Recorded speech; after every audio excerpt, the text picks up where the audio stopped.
Чест ми е што сум овде во име на владата во нашиот град Херој, во градот Прилеп.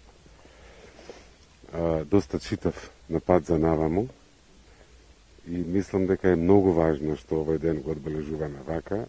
Не имаат задолжено прво и леденците, па борците, па и првиот председател на президимот на АСНУМ, Методи Андонов Ченто, каде што се поклонивме, на чиј што споменик прв пат се поклонив.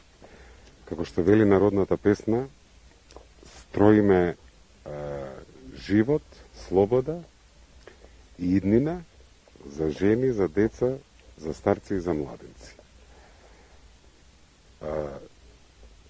Прво, во рамките на Федерацијата, за окружувањето на македонската државност им ја должиме на овие луѓе. Наша задача е да ја обезбедиме, за да нема дилеми дека ќе не има, и тоа мислам дека го направивме со членството во НАТО. Сега задача ни е да обезбедиме нашата следна генерација, нашите потомци, да не ја бараат Европа надвор, туку да си ја имаат Европа дома. И затоа, ако тогаш била битката со пушка и со куршум и со само жртва, сега битката е со совест, со честност, со работа, од добри училишта, добри болници, работни места, правда. Таа е нашата задача на оваа генерација и мислам дека убаво ќе биде да се собереме сите и на овој европски пат. Друг нема да ни ја заврши работата, нема да биде воопшто лесно, ние треба да си ја завршиме работата, сите заедно да се сплотиме, да си обезбедиме иднина, како што вели песната, и за нашите деца.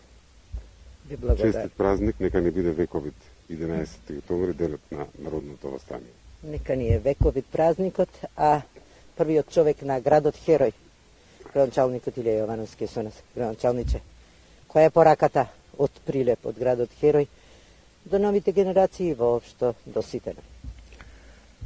Долговековниот сон и стремеж на македонскиот народ за да има самостојна држава продолжи на 11 октомври, токму на 11 октомври 1941 година, и токму во Прилеп започна народособранителната борба, во градот на непркосот, во градот на народен херој, град Прилеп, Прилеп првоборец, и мислам дека кога се недуваме овде на могилата на непобедените и долу во алејата на народните херои, ја се чувствувам горд, како секој прилепчанец, затоа што имаме аманет од борците кои што го дадоа својот живот.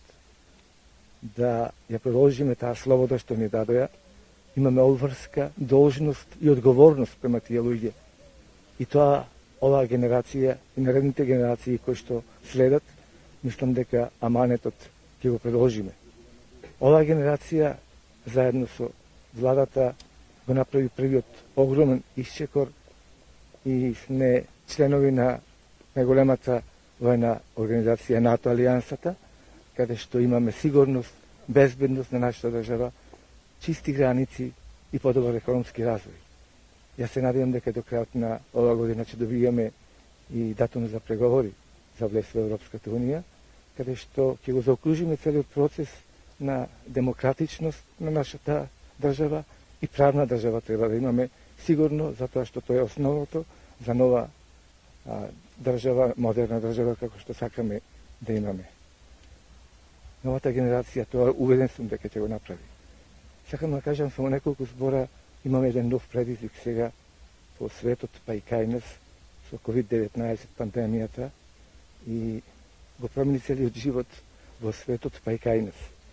И затоа сакам да упатам еден апел до сите граѓани, затоа што мораме да ги почитуваме мерките и протоколите што ги кажува владата, Министерството за здравство и Комисијата за заразни болести, затоа со тие предострожности, ако не го правиме, и тоа мора да го правиме со личен пример, за да покажеме на останатите дека тоа е единствениот начин да одиме напред, да градиме нова држава, модерна држава, како што заслужуваат нашите граѓани.